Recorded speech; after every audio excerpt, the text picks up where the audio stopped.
biohacking, performance, mastery, mindset. This is a show about getting better every single day. The Hack Life with Joel Levin. Welcome to the show. Hey, what's up, guys? Welcome to the show. This is a real special episode, and really going, how do I say, not away from what I've always been doing and putting on the show with my guests. I've always been bringing on guests that are disruptive, that are doing something different in their industry, right? Whether it's be health, whether it's mindset, whether it's mastery, all of these things you're going to start to compile by listening to this podcast day over day. Hopefully, by the end of the year, 365 days later, you can say, hey, I stacked on some new skills. I became 1% better week after week, and that compounds into something. And that's what I really hope for this show to do and to bring out to the world. And so, I got connected. For many of you who don't know, Dr. Pete Goldman, he's an amazing healer of our time, and he trains and teaches a lot of other healers and practitioners of how to do some of the same things that he's doing. And if you go back to, I believe, episode 2 or 3 with Dr. Pete, you can listen to that episode. It was a really, really popular episode where we talk about just how I was injured. He's treated any and every MMA superstar you can imagine, professional athletes, and he's got some amazing testimonials of bringing them back when every other doctor said, you won't be able to play football or your sport for like another year based on your injury, and Dr. Pete is bringing them back in 3 weeks. Pretty remarkable. So he's got numerous testimonials like that. It's not just one. And so Dr. Pete, though, he's also, and so I have 2 episodes with Dr. Pete, so go back and check out those. They're really, really popular episodes.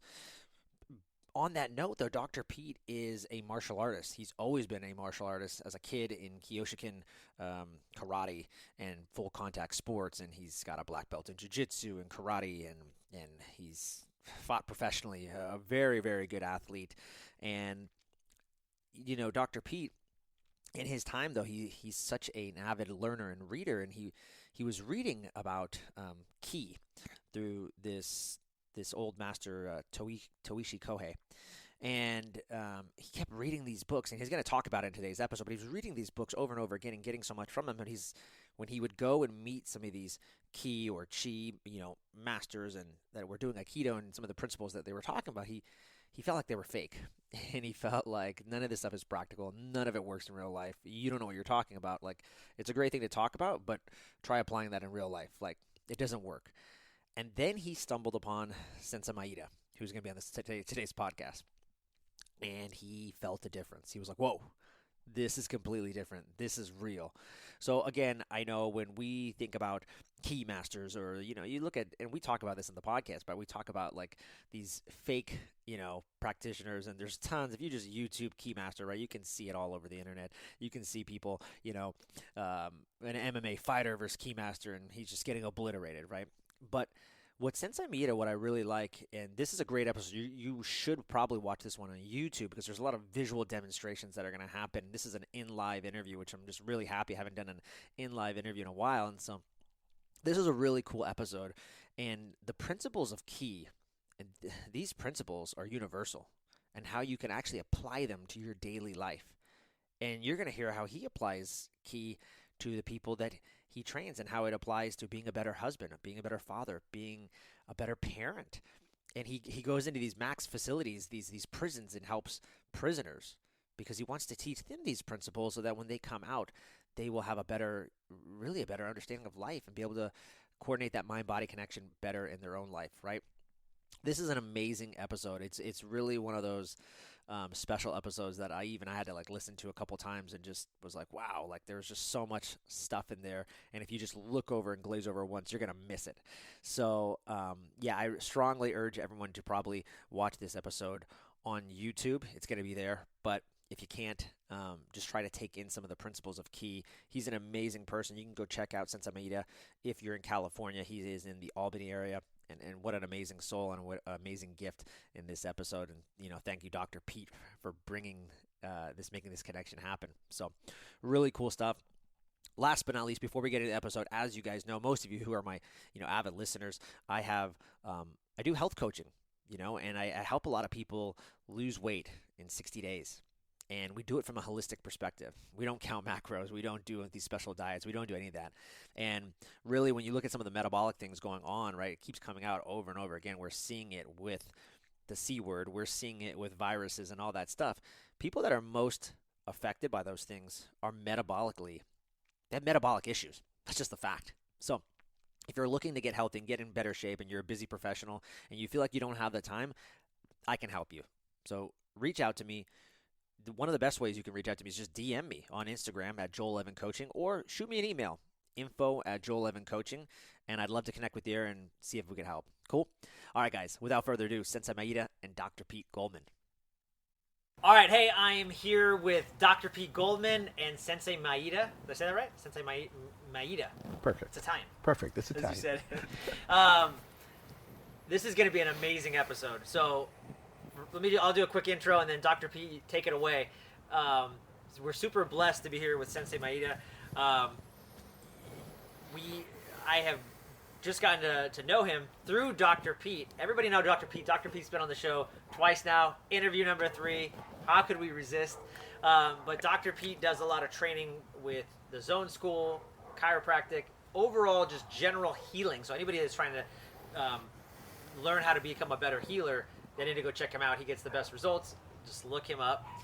And here's the thing, though. The reason we're here with Sensei Maida is that Dr. Pete found him and uses some of the principles in some of your teaching in the Zone School. And I've got to see a couple of videos, and what he does is incredible in terms of, and I think you'll get into it, but he's known as a Chi or Key Master. I wouldn't call it a master, but yeah, Okay. I'm training very diligently. Some of the things that I've seen you do, and we'll get deep into it, of course, is just I've seen you do some amazing things just using your Chi or Ki to maneuver and manipulate people, and it looks almost fake if you're just watching it on TV. And we all know there's those martial artists out there that they use like dim mak or whatever, like they use the touch of death, and or the Ki masters they do hiya kia, right, and then like, the person drops, and we're like, it's just fake. But having somebody like Dr. Pete say, no, this guy's the real deal, that means something. And so that's why we're here today. So that was a long-winded intro, sorry, but welcome to the show, and I can't wait to learn more.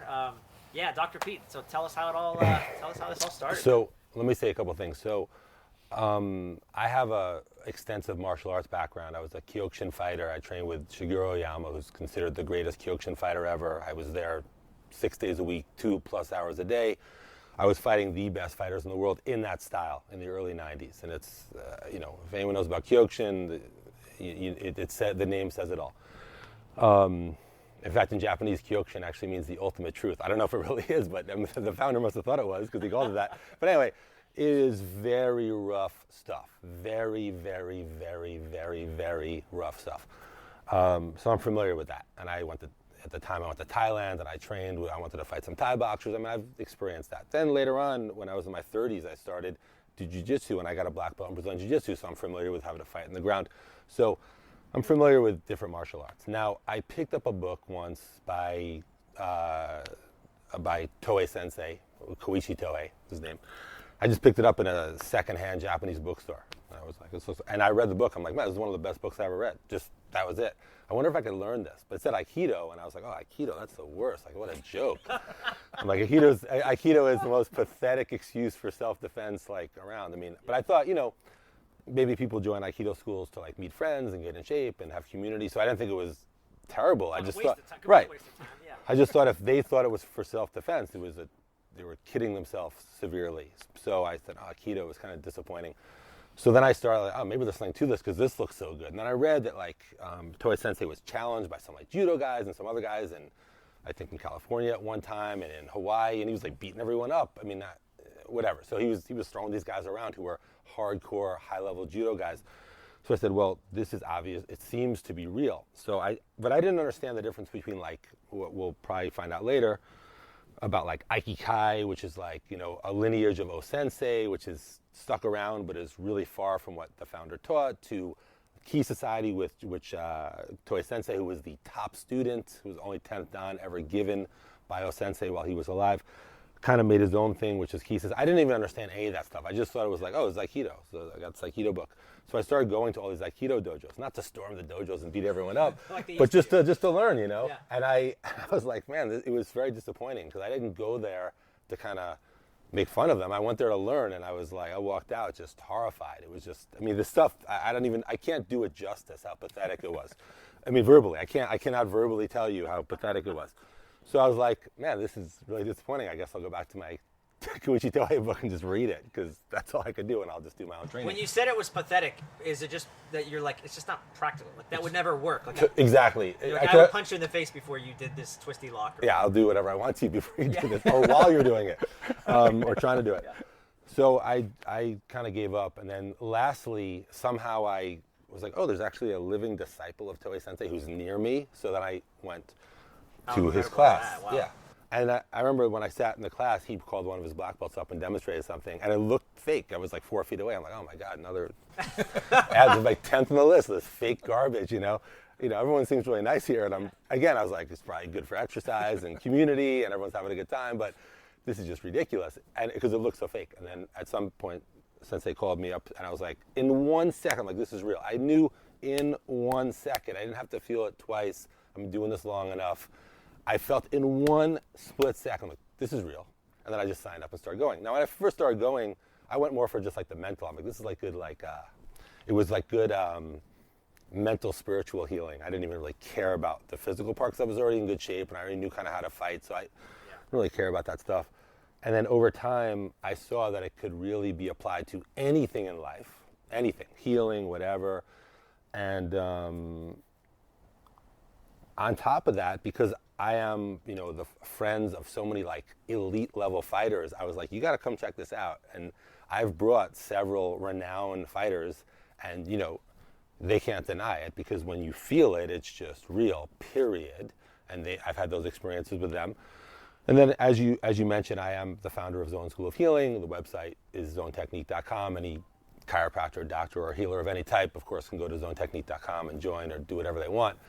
With that said, I actually thought that Sensei's teachings could benefit my students because Zone School has 1,000 students, 1,000 members and growing quickly. And Sensei's come to several of my lab events for my high-level, advanced students and taught stuff, and they loved it, which they can apply to their healing if they want or their life or whatever. So that's the context, and I think as you ask questions to Sensei, you'll get some really great answers, and he can even demonstrate a couple things, which I think would be worthwhile. Yeah, that's awesome. One of the things before we get into with Sensei, I'm curious too. It's funny because I remember you mentioning the Koichi Kohei book in our first interview. You mentioned that, and I remember I asked you. I said, what's the type of exercise that you do? Like obviously, you're like anybody. If you're watching on video, you can see Dr. Pete's in like really good shape, and I was like, hey, like what are some things you do? And you're like walking. And I'm like, and I'm thinking like, no, this guy's like a multiple black belts, and he does more than walking. And you're like, oh, I also do like a stretching routine in this book, and I put in the show notes and stuff for anybody that wants to see that first of it. And well, actually, it's just in the book that this is a different great book by Koichi Tohei. That book he said in the book, he said, if you want to have a strong body, do 3 things. And he said, walk a lot. And he showed a stretching routine, which takes like 4 minutes. Yeah. And, a shaking routine, which I'm sure Sensei can elaborate on. That was the whole list of the 3 things of a strong body. I was like, that's an easy list. So I just started, I always like to walk, but I started walking more, and that was that. One last thing I wanted to ask you, though. I'm curious why you didn't give up at the first school that you went to. Because simple, because the book was that great. It was that great. Okay, I was like, I have to find this somewhere. And yeah, after like the 8th Aikido school, and again, I'm sure maybe Sensei will explain about like how Aikido started, about Tohei Sensei, what became Ki Society, why he made Ki Society, what was Tohei Sensei's interaction with O-Sensei's son to make that happen, why did most Aikido stay with Aikikai and what that's even become. But again, I didn't understand any of that. I just was like, it says Aikido on the thing. So yes, I was going. That's how I would have been. And as ridiculous, because that's the word I'll use, as all the experiences were, the book was so great. I mean, it's actually one of the 3 best books that I'd ever read. I have a good list of books. And I just wanted, maybe there's some way I could find this. So that's why. Okay, on that note, you asked some really good questions. Answer all those. So, Sensei Maida, how... Okay. Well, some of them I'm not going to answer because this is going on the net, right? So there's some political weirdnesses that I won't whatever answer. You answer whatever you're comfortable with. But I'm curious, so we were talking a little bit just before the interview, but how did you stumble upon this amazing martial art? And you told me, like, not only did you stumble upon it, but you went to Japan and like dedicated many years of your life to like really understand it. So how did that come Well, about? it's much less amazing than what Dr. Pete did. Dr. Pete really vetted things. He looked at it. He read a book. He went to different dojos. He tried to find it out. My mother is Japanese. She died when I was very young. I was looking for my Japanese heritage. So that's basically what it was. And I grew up in the South Bronx of New York. And so the first thing I discovered was Japanese, that I thought was Japanese, was an all-black dojo in Harlem, which I joined, and I started doing karate. Right? So I was the closest thing to Japanese they had ever seen. You were the most Japanese looking I was the most person Japanese. We'd walk through yeah. Harlem, and people would say, "Oh, there goes those karate guys. Who's that Japanese guy? He must be the teacher." Right. And I was the littlest, dumbest member of that group. So I had studied karate for a bit, and then when I was about 14, it was 1968 or something, 67, 68, I left New York to come to California because it was the summer of love and everything was happening out here, So I came out here, and one of my brother's my brother's girlfriend was in an Aikido dojo. So I like martial arts anyway, so I went to go to the dojo, but it was run by basically second generation American folks. Right, and they were doing what they were doing, but it, didn't impress me at all because I had done karate, and so I said, this is cool. I'll look at it. It's fun, and so I didn't train then Aikido. I trained karate, and then I came back to East Coast to do college, and then this woman who's named Leiko, she called me up and she said, "Hey, this new Japanese sensei just came from Japan, and he studied with Tohei Sensei, and he's just great." And he's got a lot of students, but he needs a deshi, which means he needs an apprentice. He needs a disciple. And you need a teacher in the worst way. So because she's my older sister, kind of, I went, okay. And so I came out and I saw him and I fell in love with this art because he was doing what he was saying. He said relaxed, he was relaxed. He said it's powerful, it was powerful. Whereas you don't see that often, especially in martial arts. They say relax, but they're tense and, they can beat you up, or they say they're strong and yet they're so weak. So this was a truism, and I said, okay, I'm going to follow this guy. And about 6 months after I trained with him, Tohei Sensei came to do his annual tour. And so he did about a 2-month, 3-month tour, and I followed him around during that time. And at the end of that tour, he said, this boy can come to Japan if he speaks Japanese fluently. Of course, I didn't speak any Japanese at all, but I said, yes, I do. And I moved to Japan and then became a uchideshi, meaning a live-in student, and studied with him. And it just changed my life. It was an amazing thing. So it's much more simple than me really trying to find this thing, which I respect highly. I just fell into it. And luckily, I fell into it because Tohei Sensei was a great teacher. Yeah. So when the average person, though, what I find fascinating is the average person would have said, you obviously clearly didn't speak a lick of Japanese, and it would have been easy to be like, oh, well, that door just shut. Like, I wish I spoke Japanese, then maybe I could do this thing. But you were like, absolutely not. I'm going to figure out a way. I have to do that. Like, was that always something inside of you? Like this? I don't know, but it turned out then I was going. There was no doubt about it in my mind. Whatever I had to lie or steal or whatever, I'm going. Because Tohei Sensei is just, my my original teacher was very good, but Tohei Sensei was just phenomenal. And I wanted to be him. Yeah. I don't want to be him now, because he's passed away for one. Yeah. But two, he was an old Japanese guy, and I don't want to be an old Japanese guy. I want to be me, right? But I really wanted to do what he did, which was to show that relaxation is stronger than tension. And a positive attitude is always better than a negative attitude. you always have a choice. People say to me, like, I don't know, maybe just because the way I am, they always go, "You're so happy all the time. You're smiling all the time." And I say, why not? You have a choice. You have a choice to be grim and nasty or to be happy. It's not that I don't look at the negative. I do look at the negative, but I treat it positively as much as I can. And this is what my teacher, I don't know if he's in, can you see Toy Sensei? Toy Sensei taught me mostly. Even language. Try to say no negative words. Try to be as positive as you can. And try to treat everybody without collision.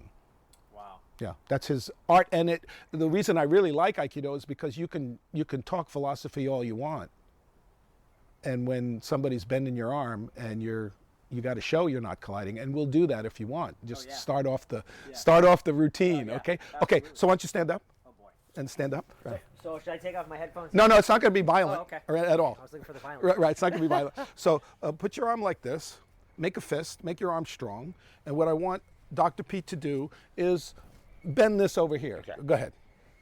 Right. So he can bend it, right? He's a strong mother, right? So that's the strength one. Yeah. So what we usually think is that's one way to deal with something. The other way is the 60s routine, which is everything is cool and you're limp. So then bend the arm. So of course it bends, Yes. right? So there is a third way though, and we call this real relaxation. And one of the ways we teach this easily is this. You hold, you get ready to bend. Okay. Right. And then just shake my hand like, you don't have to hold it, just like you're connecting with me. Mm-hmm. Right, and then go. Now, I'm not supporting your hand. No, you're not. Right? So then I don't even feel like I'm grabbing your hand. Right, Actually, so do this. I started to tense up, and then Right. you cued Right. me to actually relax more. So relax more. You just connect to me, right? Relax more and do the bending, and then just let go. Right? So is this the same arm? Of course it's the same arm. And not only that, and we can show it, we'll show it this way since you're the interviewer, right? Because you might think that Dr. Pete's faking it, right? So hold my wrist and relax and hold this, and you're going to bend it. Okay. Okay? Yeah. So if I'm holding strong, go for it. You're right. That's pretty good. You're a pretty strong guy too. But if I relax, go ahead. Now, not only can you not bend, but keep bending. Not only can you not bend, but keep bending. But I can bend it. And not only can I bend it, but, right? Anybody can do this. Well, one can do this, let's say. Anyone can do this. Yeah. But you have to stay relaxed and do it. We have a guy in Santa Rita, maximum security. We'll call him Bubba for short. Okay. He bench presses 425. That's a lot. It's not bad. And and he can't bend my arm. And he's very appreciative of the fact that he knows that it's not my power, that it's something else. It's relaxation that does that. Mm. So that's essentially what we do. So you got a feeling of that. Yeah. Now the reality is, can you do that now though? Without the help, can you do that now?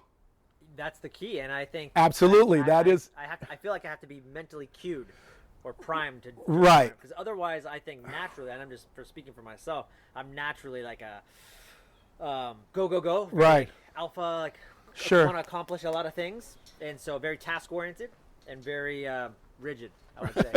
And by saying all that, I'm telling you, I'm like, oh, like there's a lot of, so I would have to very much cue myself. Now I think that probably if it was a smaller person doing this, you could probably do it maybe, but if it's Dr. Pete trying to bend your arm, right, you'll cue into this tension, yes, things like that. And so what Toy Sensei had to do too was to challenge himself. Like in Japan, he was the master. So nobody really challenged him. They were students of his. But when he came to America, which was in 1953, he came to Hawaii, there were some big Samoan guys who didn't like Japanese guys. And they were doing martial arts too. They were doing judo. And he would say, bend my arm. And they'd go, you bet. Yeah. I'm going to bend it. And he had to up his game, I would say, to really be able to do it. So he said when he came back from America, he was a changed person in terms of how he could explain this and how he could do it. And so that helped me. Working in the jails helped me, and working with the police helped me, because they're not my students. I was teaching Berkeley PD, for instance. Maybe we can cut out the Berkeley in case Sure, somebody's whatever, watching. Right. Anyway, I was teaching Berkeley PD, and one of my students was a lieutenant in the, well, we'll call it the crash unit. You know, the break into the houses and get all the bad guys. And so they didn't want to train.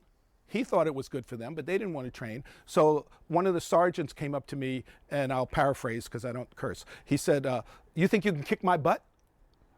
And I said, no, that's not what I'm teaching at all. I definitely don't teach that, but I know you can't kick mine. And so he went, okay, let's train. You know, he liked that answer, and because that's not my goal, is to kick anybody's butt at all, right? So anyway, I hope this helped. This little demonstration helped. Okay, so that was amazing. Yes, I felt it. Right. I felt that connection. It's very subtle. I'm curious though, now that I'm thinking about it, anybody watching this would say, okay, that's great. Beautiful. You know how to not bend arms and stuff. And I can see them saying, well, great. How does that affect me in a self-defense situation, in the sense that, like, I'm assuming, or like, for example, Koichi Tohei, when a judo guy, right? So the judo guy goes, you know, they want their grips and stuff, they're going to go grab, and then they're going to toss him, maybe. Right. So how does that translate, this understanding of we would say unbendable arm, which is able to bend, right? I showed you it could bend, right. Even though. Then it's unbendable shoulders, an unbendable finger, an unbendable legs, an unbendable torso, right? So that it can move, but it's very stable and it's connected. Mm-hmm. So Tohei Sensei, when he first came to the United States, he got invited to do a demonstration by I forget the doctor's name, but it was a doctor, it's in the books, right, who invited him out because he liked Aikido. He thought it was really great. And so Tohei Sensei demonstrated at a tournament, at a judo tournament. And Tohei Sensei didn't understand English well. And so the doctor said in the break while they were doing the demonstration, he said, Tohei Sensei will now take on all 4 of the champions of their weight class at the same time. And Tohei Sensei really didn't understand what he was talking about. So they were all lined up, and the doctor said, go. And they all charged him, and he tossed them all around without them ever touching him. Then he gained a lot of students from that. Yeah. So Hawaii became really a base of United States Aikido because everybody was impressed by how he did that. And he was talking at the same time. I mean, he wasn't out of breath. Yeah. So this is something that can be applied to martial arts, but I would say that the martial art techniques that we do are just another tool to see more clearly our reaction to potentially tension or collisionary situations. Mm-hmm. And it's a tool to see it. It's not a goal. We're not trying to be professional martial artists or self-defense people or any of that, right? At least from Tohei Sensei's viewpoint. Yeah. But we're using the techniques because it's a real clear indicator of whether you're relaxed or not, or whether you're colliding or not. So we'll do another one, and then we'll start talking. Okay. All right, so feet in natural posture, right? Good. And what I'm going to do is I'm going to give you a push, and don't get pushed over. But since I teach in maximum security prison, I have to say one thing. There's one rule, and that is don't hurt the sensei. Okay. Right. So this is not a challenge. No, right. No, nothing like that. Yeah. This is right. So what you're going to do is try to prevent yourself from losing your balance. Okay. Right?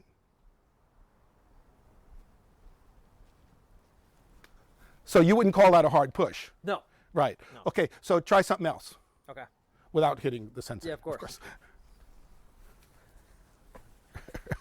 Okay, so that didn't work either. No, that didn't work either. Right. So what I want you to do is this. Put your feet in natural posture. Come up off your heels a little. And stay up there a little bit. And then come down softly on your heels so that you don't rock back. Right. Like that. Very good. And just relax. Don't push against this. Just relax. Good. So now you can feel I'm pushing about triple right now.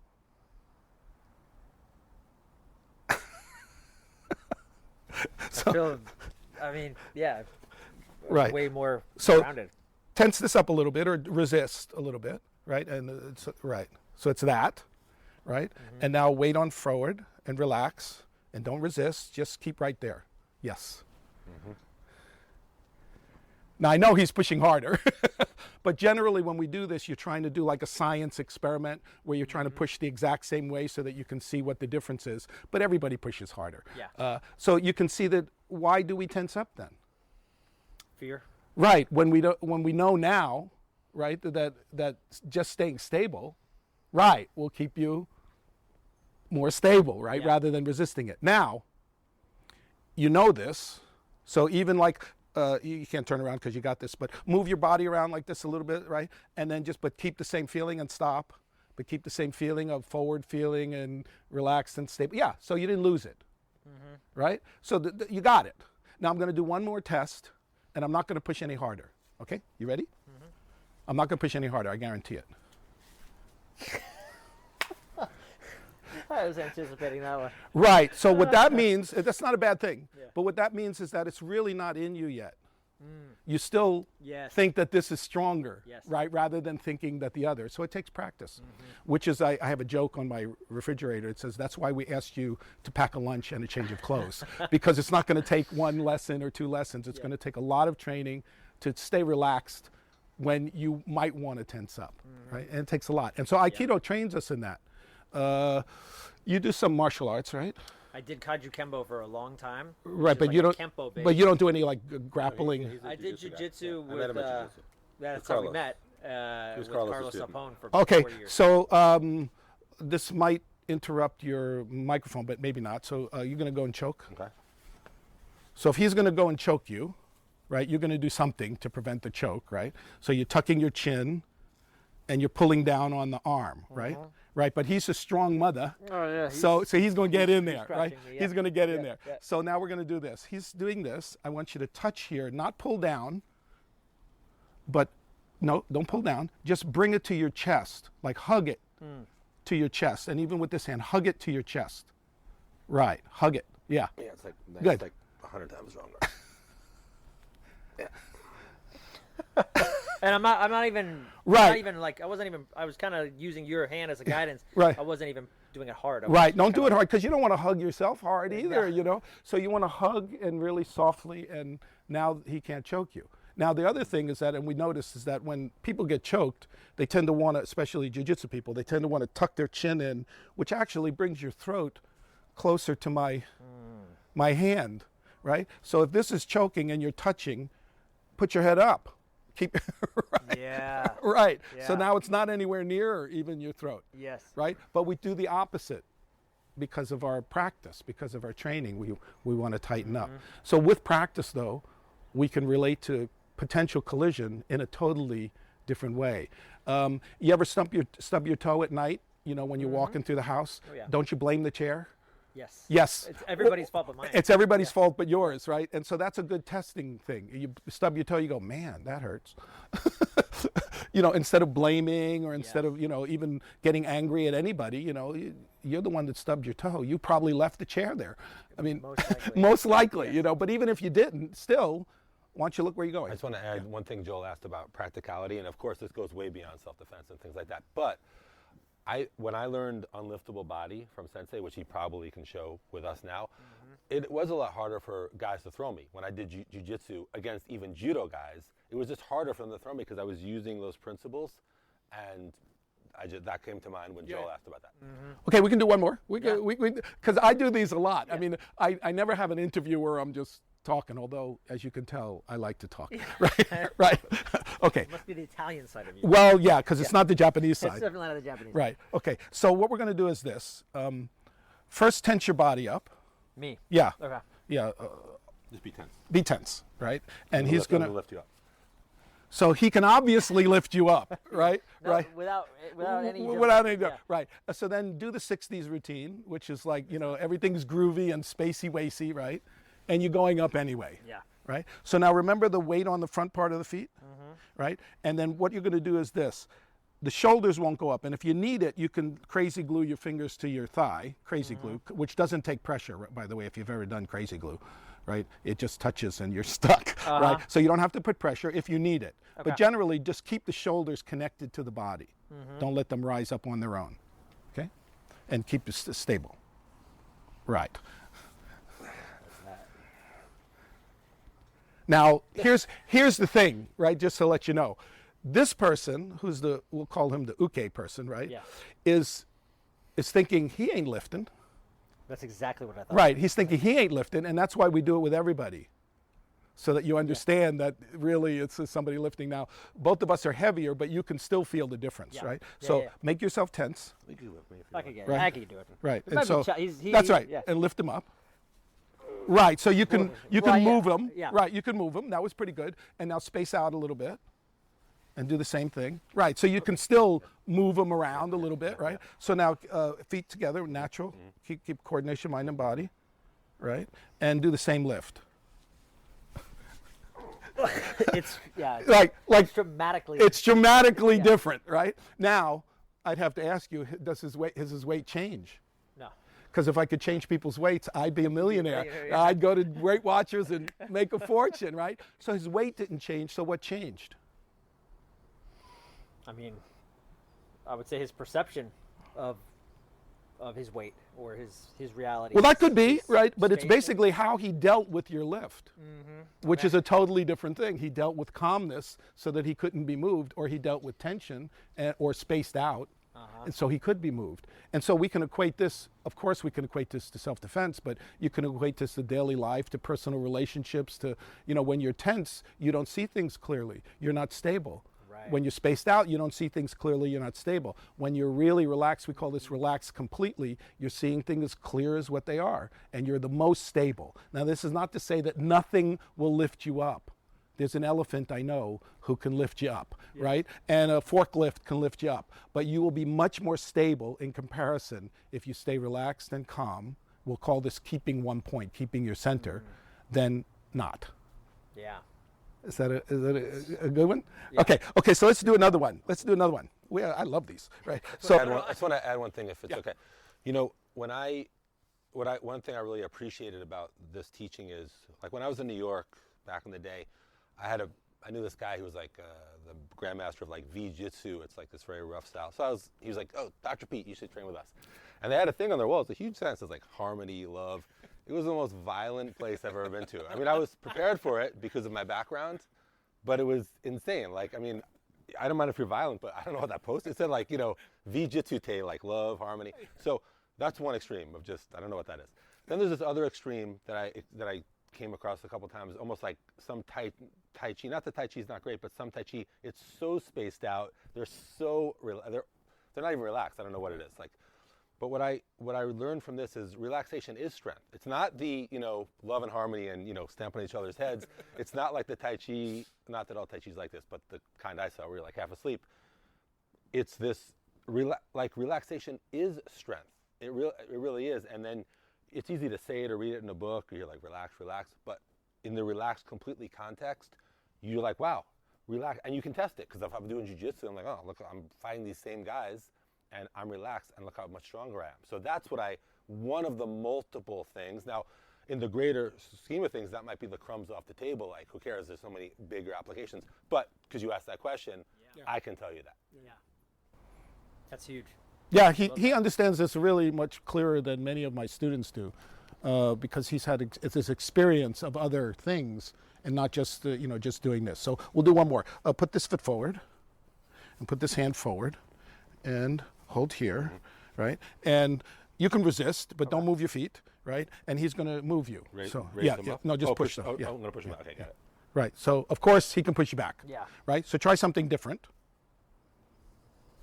Right, so that's sort of limpier one, right? Limpy. Right. So try something different. Anything on your plate, right? So okay. So now find the balance between. So now just relax and shake my hand as if I'm giving you a new Tesla. Look that way, right? For free, right? Okay, go ahead. No. And you're not gripping me. No, I'm not at all. You're not really hanging on to me. It's just sort of like Dumbo and the Feather. Disney, maybe you're a little young for this. No, I got Dumbo. I got some Dumbo books at my house, actually. Right, well, you got kids maybe. Yeah. Right, so Dumbo had a feather, and the feather convinced Dumbo that Dumbo could fly. But of course, Dumbo didn't need the feather to fly, right? Obviously, because the feather disappeared, but he could fly. So this is the same. You actually don't need me, but you need the idea. Relax, and look that way, look past, right? And then do test again. Right, very good. So I'm much more stable, You want to try it with, let's try it with Dr. Pete, since what usually happens is that this person usually says, well, he's just setting this one up, man. You know, we got some stock in this thing, right? So first tense body, right? And so you're going to use your whole body and right, there you go. Excellent. So you can move him. And limpy wimpy. Right. Good. And just extend big up on the front part of your feet. Right, go. Yes.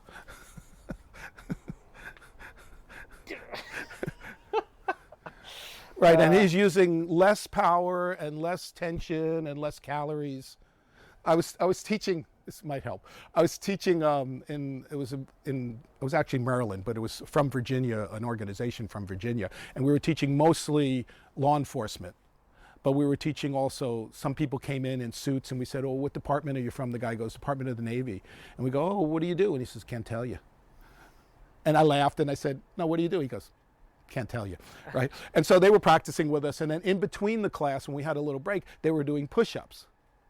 So I went over to the guy, and I said, look, I can teach you how to do more push-ups, probably 20% more push-ups.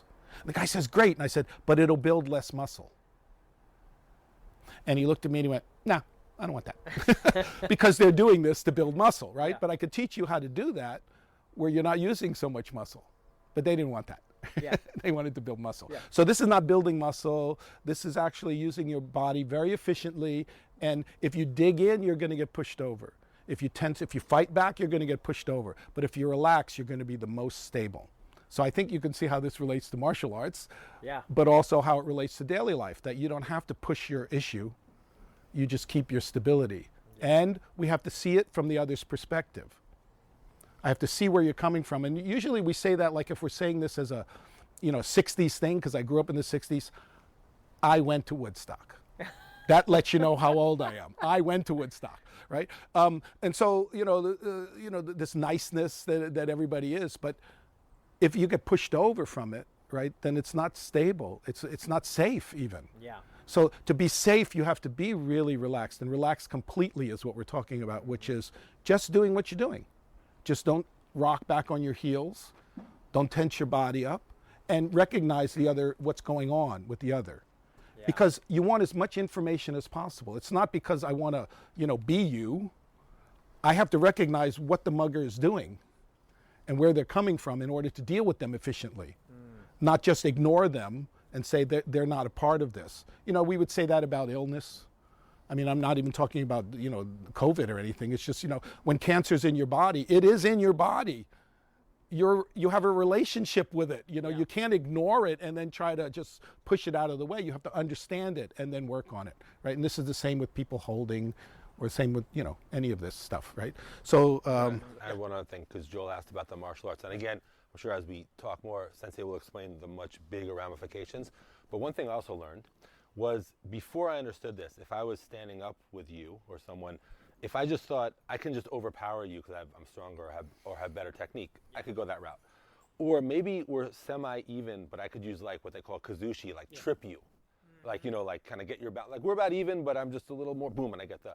But what I learned, which is this principle of non-colliding and joining and leading, you can feel it for sure.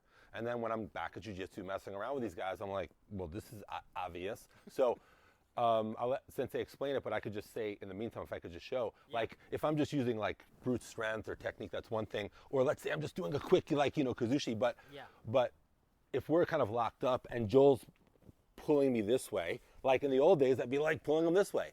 But with join and lead, I'm like, oh, we're going this way. And then like, okay, we'll go this way. And now I'm on top of you. So it's one thing to just say it, but I'm doing it with like a very good test group, these tough guys. And I'm like, this is obviously working.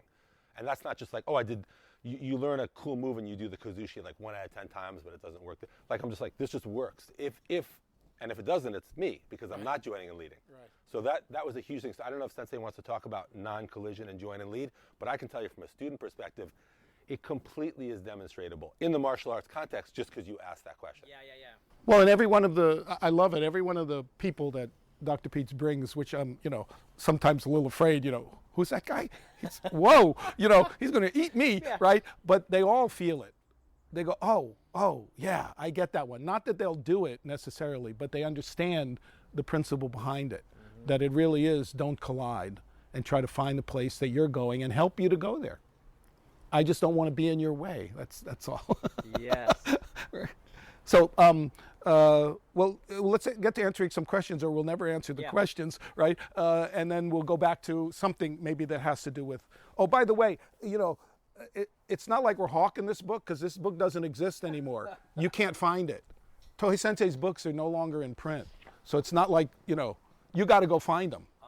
And I usually don't know. It's nowhere. It's in Japanese. He's printing in Japanese, but you know, but not in English. And I shouldn't actually say that, because I'm always looking for them. And so if you're looking for them on Amazon and I'm looking for them on Amazon, the bid goes up. You know what I mean? So, but anyway. We gotta join a lead. Yeah, we got to join and lead. You buy one and buy me one. Right.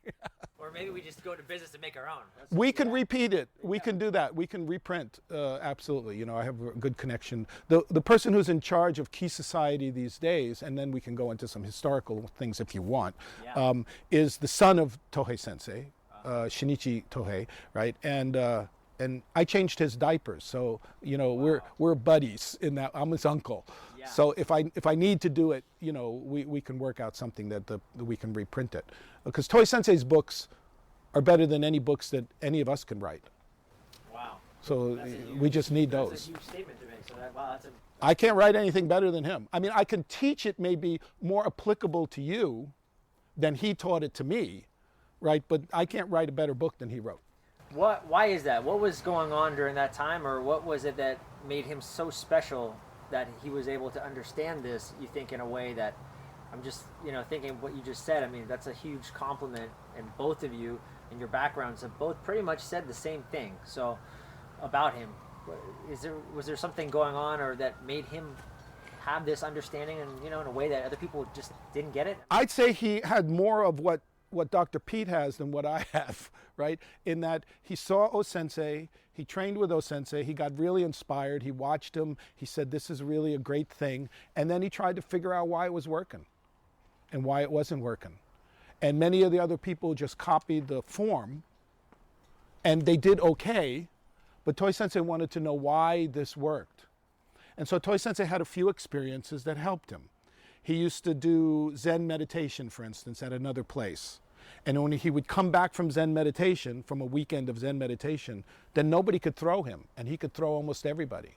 And then it would wear off. And then he'd go back to meditation and then come back, and then he could do it again. And the only person who could throw him was O-sensei. Then he said, well, this is important. So then he brought that in as a method. He said, oh no, we have to think about meditation and coordination and that kind of thing. And then he watched O-sensei and he said, O-sensei's never colliding with anybody. So I think that we should start teaching that part too.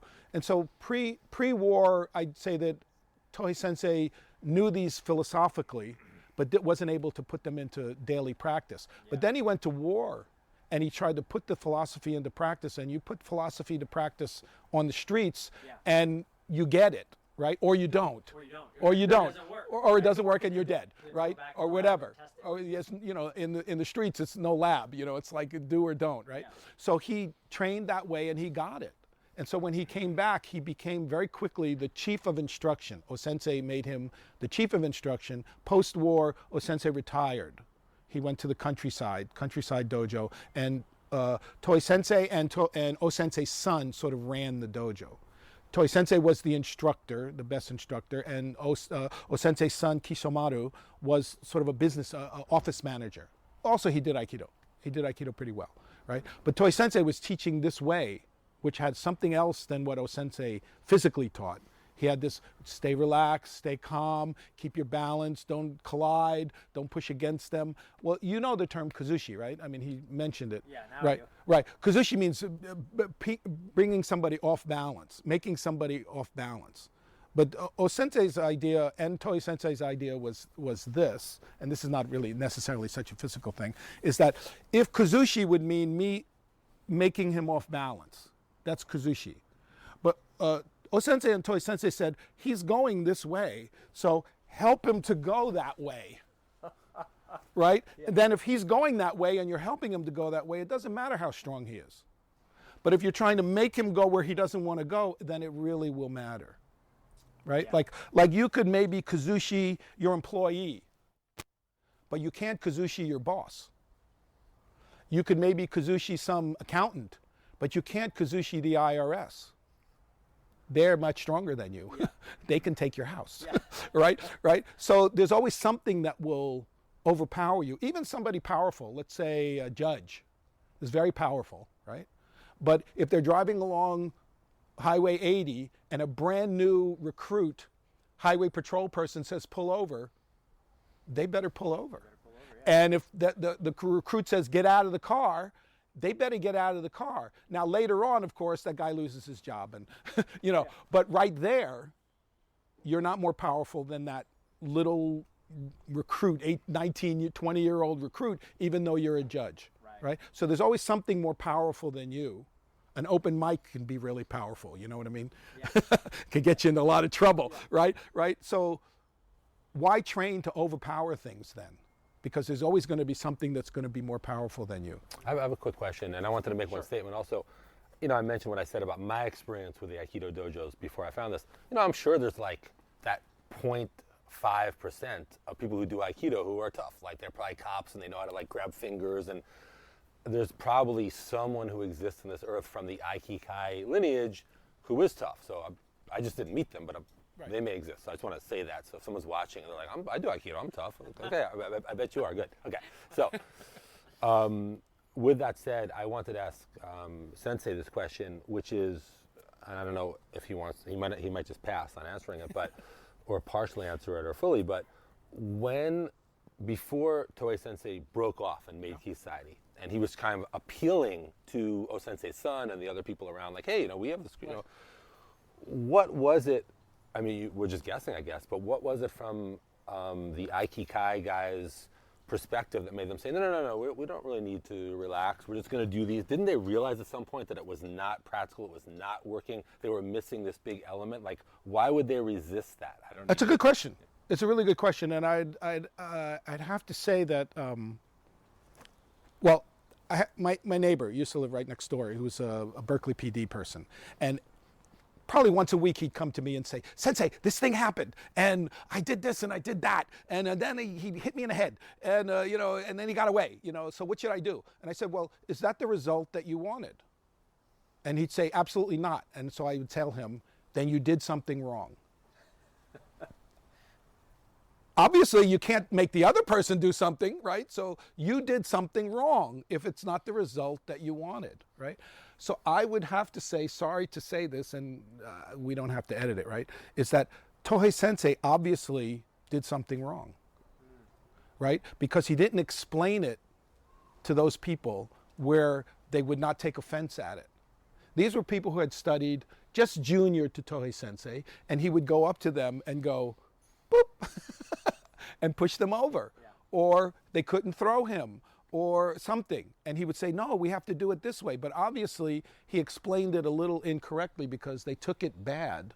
And they took it like, well, Tohei Sensei's just doing this thing and he's showing us up and he thinks he's the best or whatever. And so then they resisted it, right? Which is too bad, because if they'd have seen it, they'd see that he was actually doing this thing much closer to what O-Sensei was doing. And really, O-Sensei gave the only one that he gave a 10th dan to, which means that you understand this whole principle, right? Only to Tohei Sensei. There was 10th dans after O-Sensei died from committee, but O-Sensei gave Tohei Sensei the only 10th dan. So he obviously trusted him in this. But even later on in life, O-Sensei did not support Tohei Sensei as much when it got later on, because Tohei Sensei was sort of rising up in the deal, I don't know, everybody, even Tohei Sensei says, even a 1-inch worm has half an inch of ego. So you have to. Well, there's that book, I think it's called 48 Laws of Power. I never read it, actually. It's a very famous book. But I think the first law is never outshine the master. So right. Maybe. Well, you want to actually show it so that people don't. That's why I really appreciate it. Like when I'm showing these guys, the Silvas and these guys and the Gracies, that I try to approach it so it never feels like this is something better than you. This is something in addition to what you can do. And look at this, and you can do this too. And I try to do that as best I can, so that I don't make the same mistake my teacher made. Yeah. Because obviously, he could have kept Aikido altogether if he'd explained it in a different way. But he was young then too, so he was born in 1920. So in the 40s, he was 20-something. He was 20-something, and then when he got back from the war, he was 30s, and still you're in a weird thing, especially when you can do something that the others can't. Right? Then that becomes problematic, I think. So I chalk it up to youth or something, but that's we have to say the truth, which is that obviously something was incorrect in how he described it if he wasn't able to convince people. And then on a side note, and again, I'm not sure how we will answer this either, but these days, so someone is a 6 dan, 6th degree in Aikido, but they stumble across Sensei somewhere, and like, wow, I heard about Ki Society.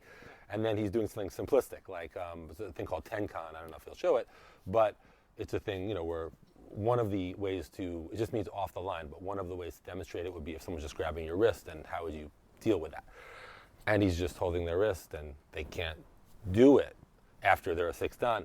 Now, I've asked Sensei this before, but I want to, if it's on film. Yeah. I would think if I was 6 dan in Aikido, and I'm doing Aikido for 30 years, and then I can't even just this guy's holding my wrist, I'd be like, when are your classes? What's your schedule? Right.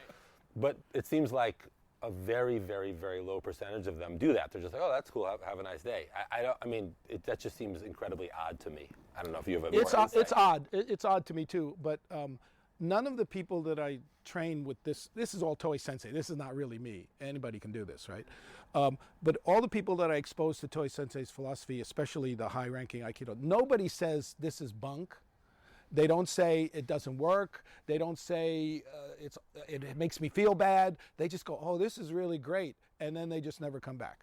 And I think it's because they have a place already, wherever they are. They have a place, and they feel like they have to give up that place in order to start this anew. But I try to tell all of them, your skill is great. What you have, you don't have to destroy it, or you don't have to get rid of it. Just use it, right? And use it with this, and then you'll be doubly good. It's not like it's not going to take anything away from you, It must be a universal psychological thing, because in Kyokushin we'd have a lot of, way back in the day, they come to Kyokushin, like Shotokan black belts. Right. And we were nice to them. We weren't like and they were just like, semi-conscious or, and I thought they'd be like, I should start from scratch here. We put on a white belt, right. But we never saw them again. And it happened again and again and again and again. But like when we go to like a karate thing or something, I don't have to tell anybody. Even the masters, they put on their white belt and they sit. They go, okay, let's go. But because I did bring Sensei to Japantown to a very high level Kyokushin lineage dojo. This guy is really good. I can tell you that in many ways. He's as legit as it gets in that kind of full contact karate fighting. Yeah. And I told him, and he just started like with a white belt. I mean, this guy is like, no one's ever seen him in a white belt. He's like, where do I stand? Where do I line up? Because they're smart. He's a great guy. He's a great guy. He's a great guy too. Yeah, really sweet. So it's not common that people will give up their rank or their thing, to start something new. But I'm trying to help everybody understand that you don't give up anything. You're not giving up anything. You're adding something that might help you to do this thing better. You don't have to throw anything out except your ego. You might have to throw it out, right? So what they call this in Japanese training, there's many different words for training, and it has many different levels. From keiko, which is just like exercise, to the top, which we'll call shugyo. And shugyo means spiritual polishing. And if you've ever seen a stone get polished, it starts off rough, and it ends up really smooth, but at the bottom of the cage is a lot of dust, right? So the dust is your ego and your anger and all of that stuff, and so you have to shed that. And unless you shed that, we were talking about to your friends, the jiu-jitsu group, this is not going to work really well if you don't give up your anger, or if you don't give up your thrust for overpowering. It's not going to work as good.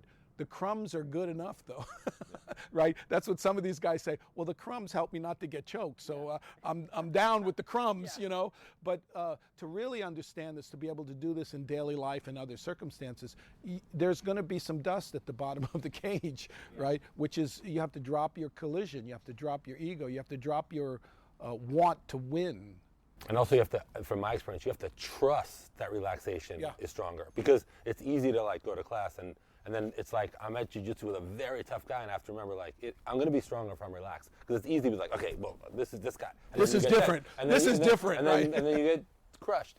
And I found that I'm not, there's plenty of room for improvement that I have in this, but I'm good at that. Like even at the toughest guys, I stay relaxed. Right. I still might lose, Right. but I do a lot better than I would have, or I do even better. And I just am like, I've resigned myself to, I am stronger when I'm relaxed, and I'm relaxed in the proper way, or as good as I can, and the results are tangible.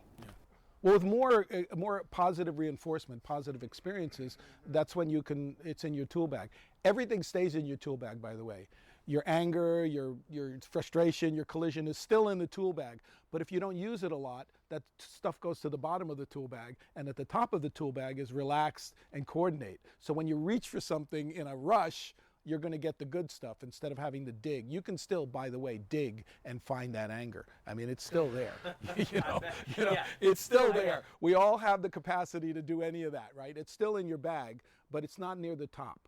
And so what we're trying to do is to change that paradigm of push, shove, right, to push, embrace. Yeah, and it seems like even the more I'm hearing you talk, it's not just a martial art or a physical thing. It's really a way of being and really a mental shift too, and how you can carry all these principles into your daily life and relationships.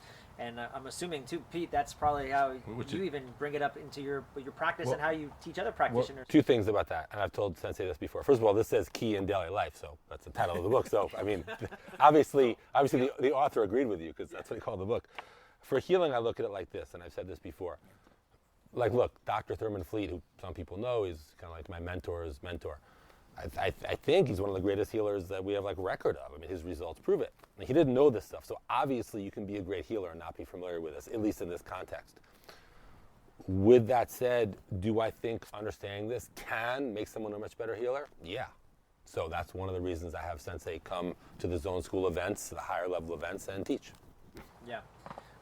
One of the things also I noticed when I was doing just the last exercise we did, and I was trying to push Pete, and he was staying very relaxed, is I became extremely tense. And I thought, oh, that's interesting. If that's kind of what happens, is that the other person is trying so hard. Two things happen. Yeah. One thing is that you end up not pushing effectively because you're not supported by what you're doing.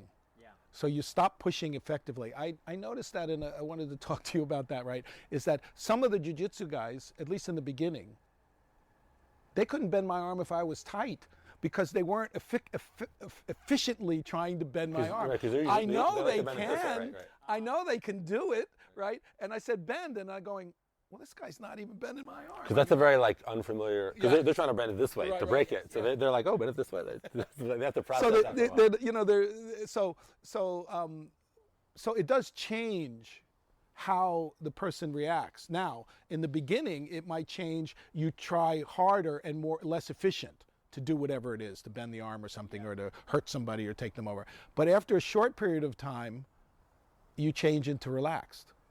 So here's another example of that, right? Two hands hold, here and here, right? And what I want you to do is to squeeze down as hard as you can, right? So I'm resisting you like this, so you feel a certain way. Mm-hmm. So you're squeezing as hard as you can? Yeah, good. Okay, so let go. And now squeeze as hard as you can. Now squeeze a little harder. See, you have more left. And now squeeze a little harder. You have more left. Yep. So basically, you didn't squeeze as hard as you thought. Right? And you change that. Now, this is something that I told Sensei about this, right? Because this happened. I guess Sensei, Masoyama, the head of Kyokushin, the founder of Kyokushin, right, went to see Tohei Sensei. He's a little younger than Tohei Sensei because he heard about Tohei Sensei and he went to see him. And so he wanted to test him. So he purposefully tried to squish Tohei Sensei's hand in a handshake. So try to squish it. So Tohei Sensei just stayed relaxed and said, "You're a very strong boy."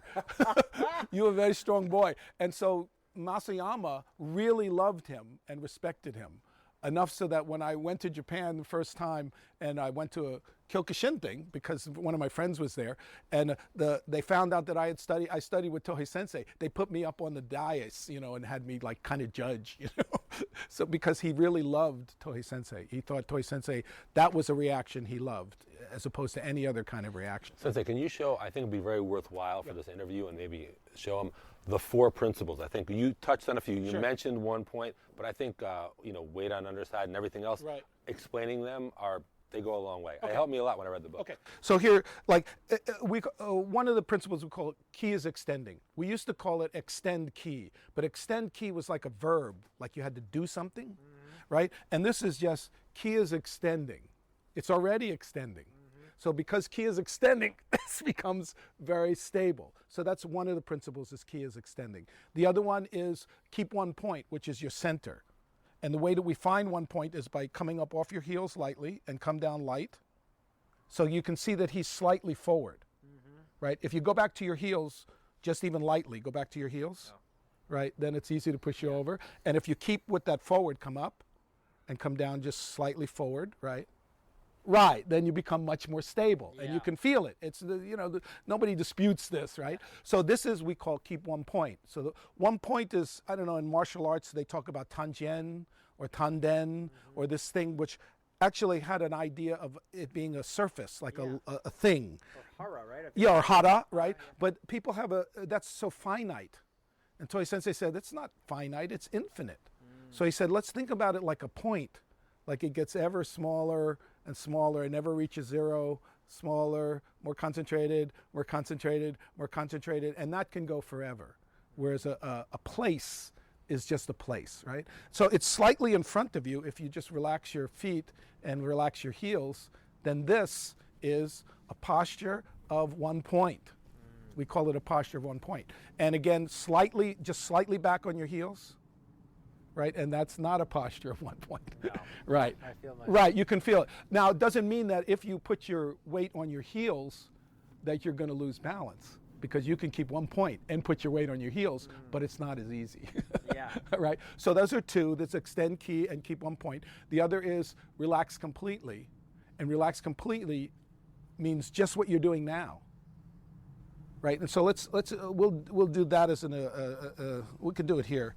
Right, so I want you to come over. Can you take this? Right, so right hand, like you're writing. Okay. So, come over here and you can hold his wrist. Yep, got it. Right. Right, and so write gibberish, just nothing. Right. Do it again. Write gibberish. Right, and now write the most important word to you, whatever it is. Okay.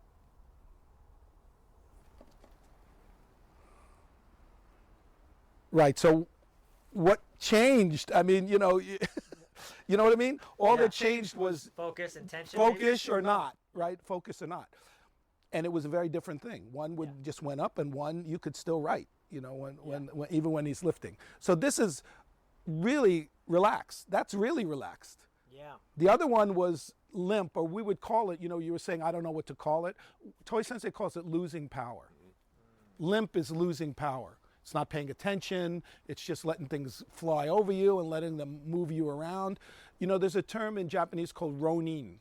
Ronin. And ronin is sort of like, Toshiro Mifune, the masterless samurai, runs around, or the guy in the baby cart. You don't have a master, and you're just running. You always hear these popular movies like The Ronin. Right. Is that what it is? Right. Thing? Okay. Yeah. So ronin means wave person. Ronin. It means that you're tossed about by circumstances of life. So that's not stable. It's not a compliment. No, it's not. People use it now. It almost seems like he's a rebel. Well, actually, what ronin means in Japan now is the time between high school and college, when you're not going to college yet. You're a ronin. I mean, you haven't decided what you're going to do, and you're just floating around waiting for some opportunity or something. So it's not really a compliment, although we all wanted to be Toshiro Mifune when we were in the samurai days. So it's relax completely, keep one point. Weight on the underside means calmness. So if you look at, well, I wouldn't bring up Lake Tahoe these days since it's all full of smoke, right? But if you look at Lake Tahoe, it's very calm, and you can see that it's deep. You can feel that it's deep. You can feel the depth of that. So weight on the underside would be this. Offer your hand like this, And just relax like you're shaking hands. Right. Okay. And first think on this line. Right. And then, of course, this goes up.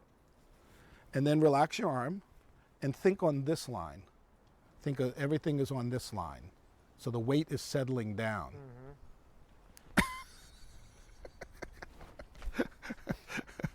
So what my teacher would say is if, you could be stable, you're going to be the uke in this one. If I can, no, this right. Let's just stay here. If I can keep weight on, if I'm keeping weight on the upper side, I won't be able to move you really easily. But if I keep weight on the underside, then of course I could down you. Do that again. Do it again. Do it again. Right? And so if I can down you this way, then we can walk off into the sunset, right? You know, so then do we need to do a block like this if you can down like this? So therefore, you don't have to worry about it. You don't have to do this. You can just do this and you have more time to stop whatever's happening. You know, for instance, well, hard to say this because it's a police thing, and I try to teach the cops in this one too. You know, there should be something. Tough group of people, by the way. They're very stubborn in their own Oh, ways. you bet. They think they know everything and anything. Can't teach them anything new. And so, before you even say that, I'm always thinking about what you're talking about, Toishi, and trying to get the Key Society to, or not the Key Society. The Aikikai, right? The Aikido yeah. people to understand this. And It I ain't can see that easy. It's not that easy. It's not easy. So for instance, I think in the training manual should be, if you come upon a scene that somebody has a weapon, like a gun, take cover first. That's a good idea. But they don't have that, right? They teach that. But nobody does it. They Nobody approach does it. like this, Yeah. and then when you move, I have to shoot you. But if I'm in cover, then you could move and I can wait till I see you doing the actual movement to recognize that it was a sandwich, or that it was a telephone, or that, you know, it was a toy. You know, you have time if you're covered. But if you're not covered, I understand why if somebody moves fast and you tell them to drop it, you got to drop them, right? But if you were covered first, then you wouldn't have to, you would not have to do that. So even something simple like that could prevent a lot of accidents. Because I know it, even the most hardened officer doesn't want to shoot somebody. I mean, even if you're really crazy and you really don't mind shooting people, you don't like the litigation. No. Right? You know, I mean, there's all negative parts of that. So if you approach that way, I think that even something simple like that would help people not get into that kind of a problem, that you don't have to react to that. There was a Berkeley PD, one of my students, a Berkeley PD guy, who approached a scene, this is maybe 25 years ago, 30 years ago, who approached the scene and the guy had a chainsaw and it was running and he was swinging. And so what the officer did was tell everybody to back off, and then the guy started approaching him, and he backed off about 3 blocks. Drew his gun, but backed off about 3 blocks. The chainsaw stalls. He goes up, he takes it away, he hooks him up and drags him off. Now, all of his buddies said, no, that was the perfect opportunity. You should have iced him. You should have shot him, right? And he says he thanks the training every day because he sees that guy all the time. Yeah. And he didn't, you know, you can do that if you choose to do that. But if you don't, yeah, I would say that, yeah, if you don't feel like you can withdraw, yeah, you gotta, you know, you're not gonna get cut up by a chainsaw. Right. But if you look at the thing more calmly, you can see it better, right? And then you can make the better decision. So these are the principles of what we train, right? And we train them, not that you have to know them. This is one of the seniors in our dojo came in our system came into the dojo, and he looks, and we usually have these things, the 4 principles on the wall, Tohei Sensei's picture, you know, and a key sign up there, and he says we should take those down, put them in the garbage. And I went, oh damn, like what's he talking about, right? And he says because people think because they're up there that you're doing them. You think that you're holding a Bible, that means you're pious. You think you're, you know, ridiculous, you know, rather that you not have the book and you do the stuff. That's much better. Then you're a living Bible, or you're a living theory instead of, you know, a written theory. So, I mean, hopefully people will recognize that a little more, and that's the goal. Yeah. That's the goal here. So more questions, or? Oh man, I probably got a whole bunch more. You know, while you're thinking, I read, it was actually a Tai Chi book, but it doesn't matter. And it was a pretty cool part. The author of the book was studying with this legendary Tai Chi guy, you know, Chen Ming. Yeah, Chen Ming. And his life, the guy's student's life was falling apart. He was so upset. And he went to the teacher, I don't think he spoke English. It was a translator. And he told him this like harrowing, 15-minute tale of, he was ready to kill himself.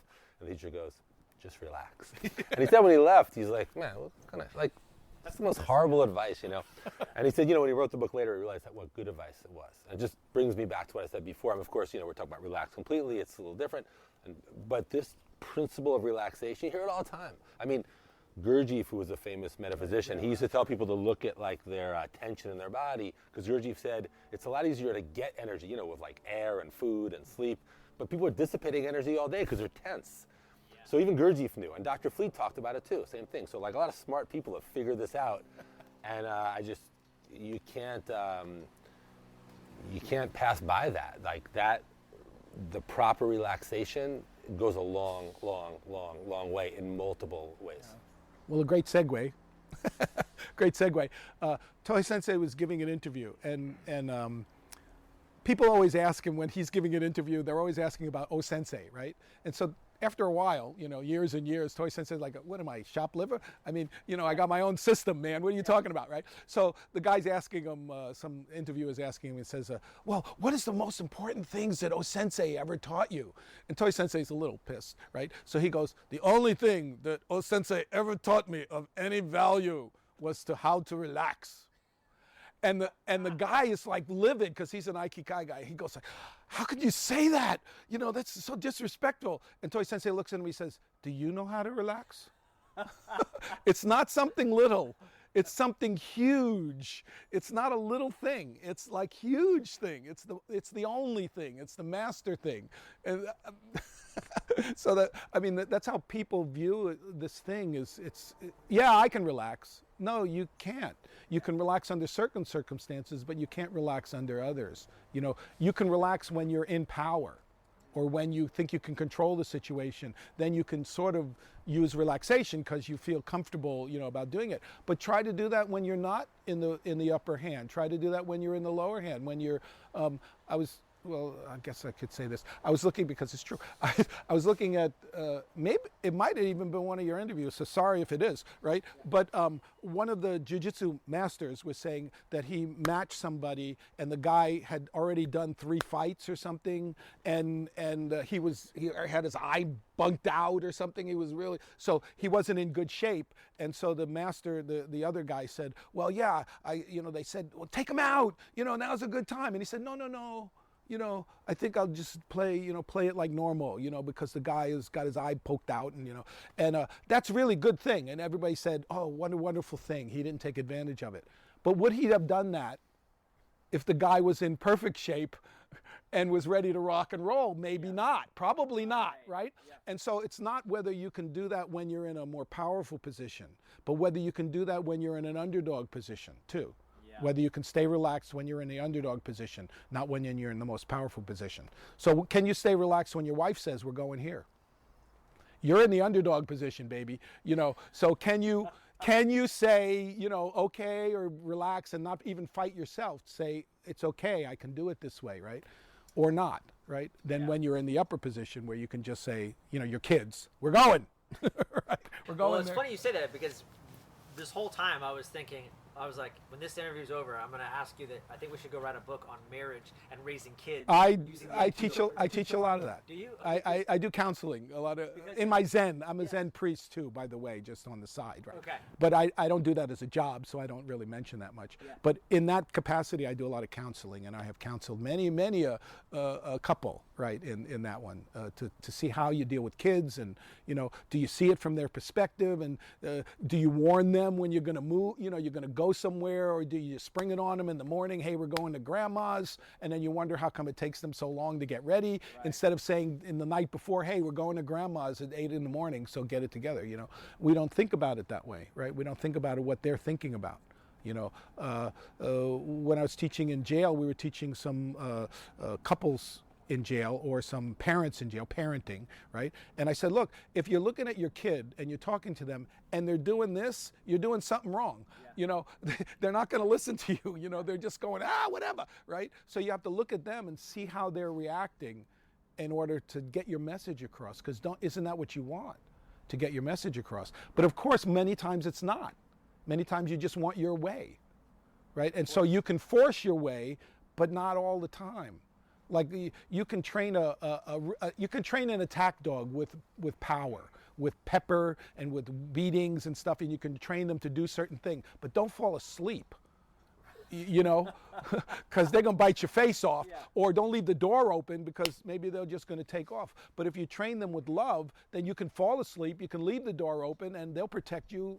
With their life, they'll protect you. Yeah. So how we train things, we can get along with it, but do we want to? Like we were talking about physical, you know. Sure, you could maybe use an overpowering movement, but you're doing experiments now. So you're going, well, let me see if I can do it this way.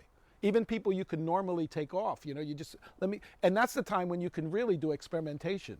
You know, you can go, well, I can take this guy anyway, so let me see if I can do it with relaxation. And that's not a bad thing to do, right? But trying to do that when you can't take them, when they're stronger than you, which you are also doing, you know, because I think I mentioned it before, sometimes just play defense. Yeah. Don't do any offense at all, just do defense and then see how you fare, you know, and you'll learn a lot from doing that. You know, you'll learn that you are going on the offense a lot. By the way, you go, ooh, can't do that, right? Just play defense, right? This is my couples counseling as well as my jiu-jitsu counseling. Just play defense. I'm telling you, we need to have like a branded martial art, like a Aikido. Aikido for couples, right? Yeah. But I mean, everything you were saying, I was thinking about just being a parent and raising my own kid, and that join in the collision. Right. I noticed my 7-year-old, him and I will collide a lot. Right. I was just thinking about like, oh man, there's probably so many ways I could be more relaxed in my approach. Absolutely. And getting more compliance from that relaxed approach. Because what is it that you want? What is it the result you want? And if you're not getting the result, you're doing something wrong. That's all I can say, you know. Because the only thing you can results don't lie. Because the only thing you can control is you anyway, you know. So yeah, I love that. Yeah. One thing I wanted to ask you, and then there's a couple of other questions I have, but there's one thing, and I don't know if we want to do it now, but you were talking about it, and I remember seeing the video at one of the zone seminars, is you had, I think, someone pinned to the ground, and I think you said, try to get up, and nobody can get up, and even you were saying, you're like, you have to try this. I want to experiment with this. Sure. Now, I wouldn't say, like, there's no, no, we can do it right here. There's no ultimate, right? It's not like, you can't get up, right? You know, I mean, if life depended upon it and I didn't care much, yeah, I bet you could, you know, I bet you could get up. But it's the comparative that we're talking about, like experiment, right? We're comparing, can you get up better this way? Can you get up better? And most of the time, unless they're trying to hurt me, they still understand that this way of pinning is different than trying to hold somebody down. So you want to try it? Yeah. You're probably going to have to take off your guy. You want to do it? Shoot, whatever you want. Yeah, I mean, you can do the pin. Yeah, sure. Yeah. I love to have my students demonstrate. Right. So you're going to come here. Over this. Yeah, that's fine. And come this way and kneel down and get close to him. Right. And so first I want you to push down on him, and then you're going to try to get up. He's really trying to get up. You're really trying. Right. So you can do certain thing, right? A certain kind of movement, right? And so now I want you to really keep on weight on the other side, 1 point. You can touch here, here, here anyway, so you don't hurt your fingers either, right?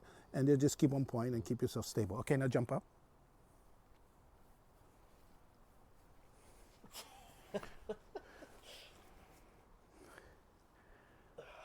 So indeed, what I see is that ultimately you don't want to jump up anymore.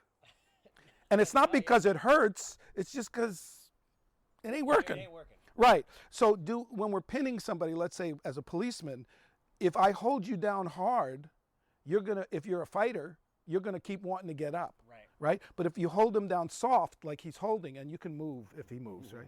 Okay, go.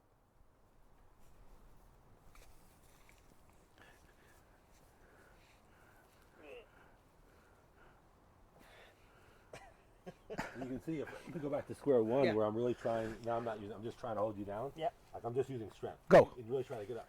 Right. So that's a totally different reaction from you as well, and a totally different reaction from him. Yeah. So that's the pin that I teach. Yeah. And so it's not like whether I can pin you, you know, if you're going to continue on for the rest of, you're flipping over or something like that. But it's, how it makes you feel. Yeah. No, that's amazing. Okay. That was great. Thanks. You're welcome. Now he's tired. Now you got your workout for the Oh, I day. feel good, yeah. So I'm curious, with all this stuff, all this knowledge and everything that what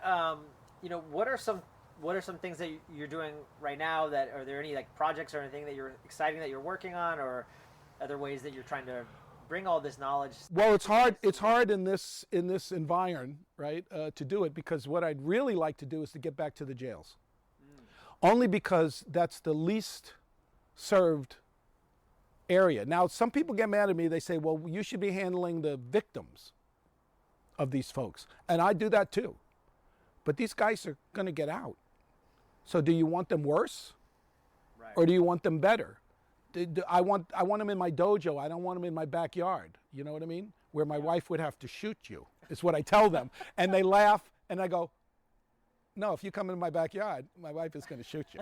Right? That's the way. Seriously, that's the way that goes, right? So I want to get back to the jails, and so if anybody seeing this can help me get back into the jails, at least locally in the Bay Area, but any jail is fine, right?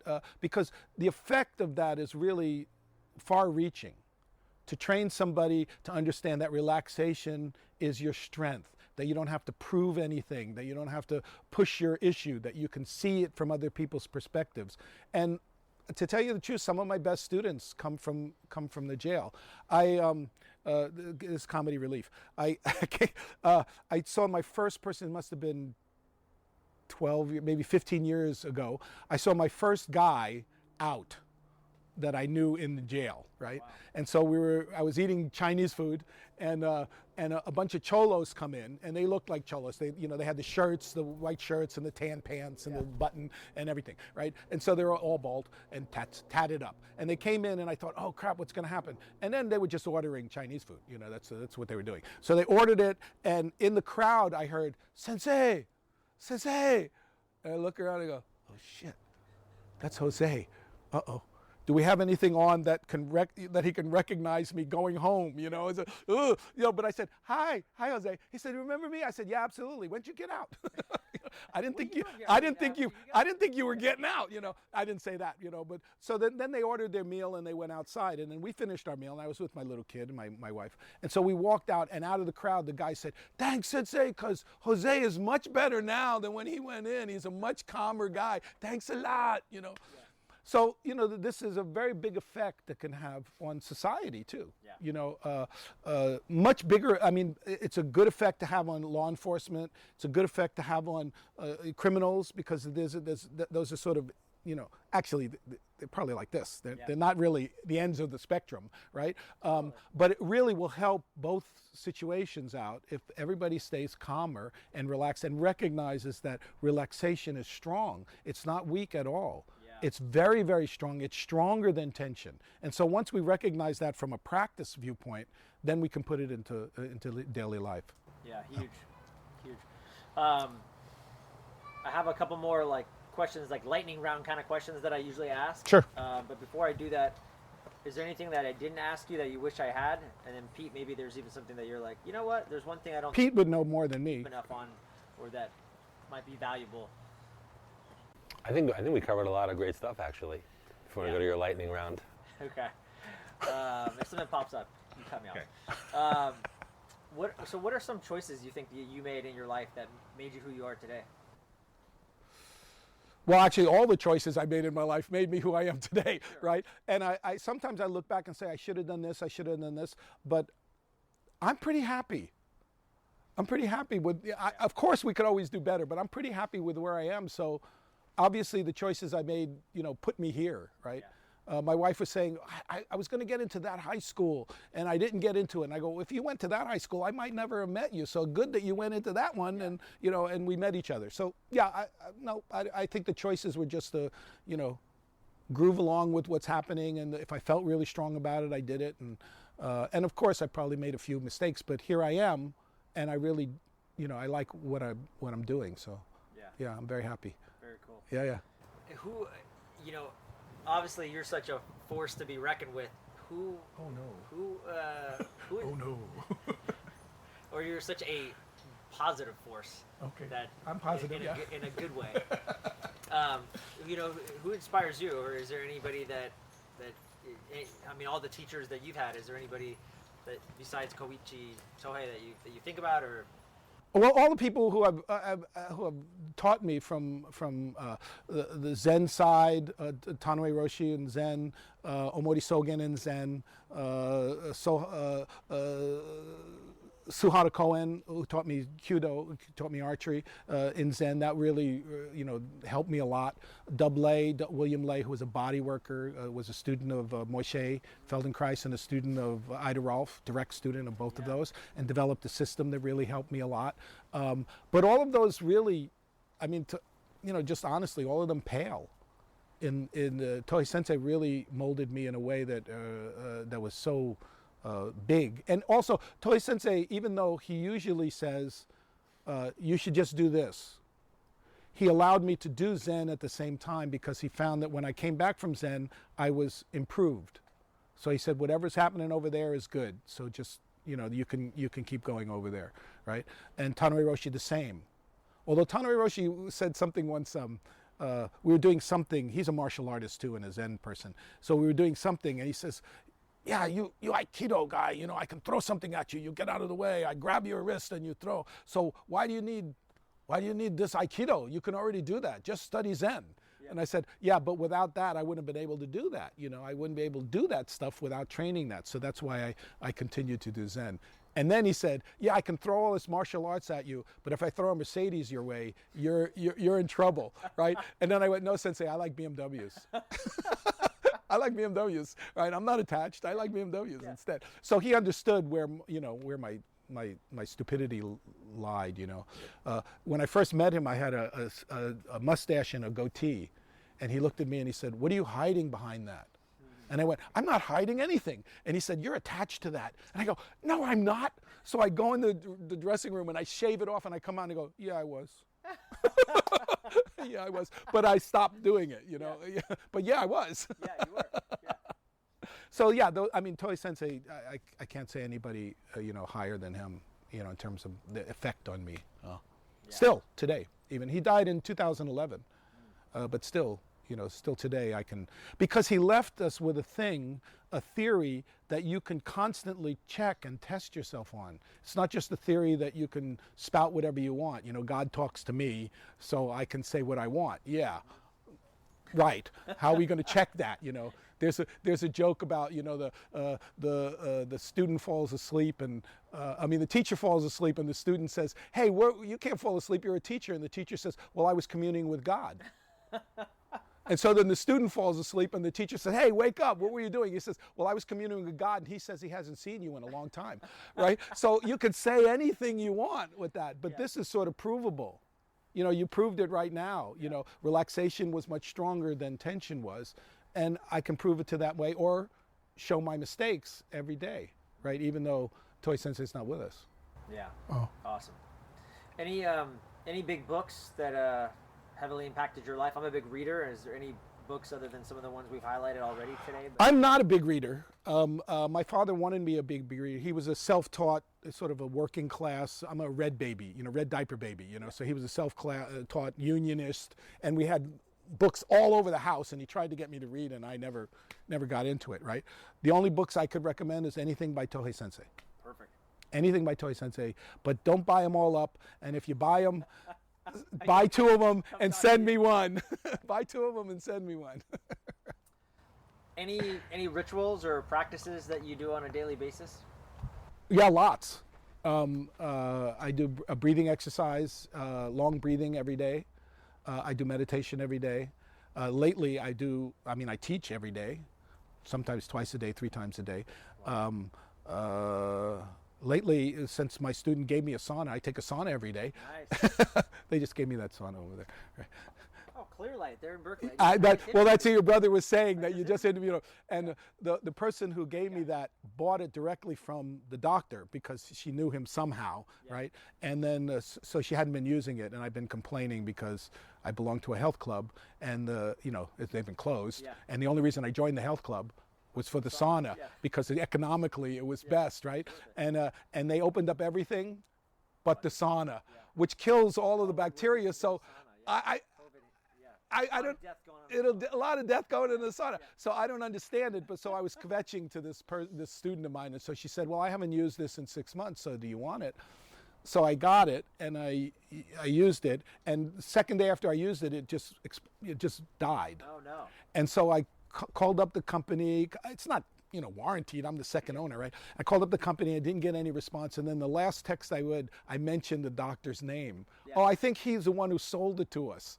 And, an hour later, you get a call. There's a workman coming over to visit your house. And and they brought a whole new insides. And the guy, I said, well, how much? Because I was willing to pay. I got this for free. And they went, no, bye-bye. Nice. Yeah. So, yeah, I do a sauna every day. Very cool. I'm glad they took care of you. That was the right thing to do. It was the right thing to do, and I'm very happy, too. Yeah. Nice. I like to sweat. Yeah. Last but not least, where can people find you? Well, this is an interesting thing because somehow there is that, right? Because in headquarters, I always, when we had meetings, because I worked my way through attrition to being on sort of general staff, right? When we had meetings, I would say, Sensei, we have to shrink. We have to make ourselves smaller. And he goes, are you crazy? We got to get bigger. No, we got to shrink. We have to have smaller classes so that everybody understands what we're doing and we can check them and, constantly, because seminars don't do it.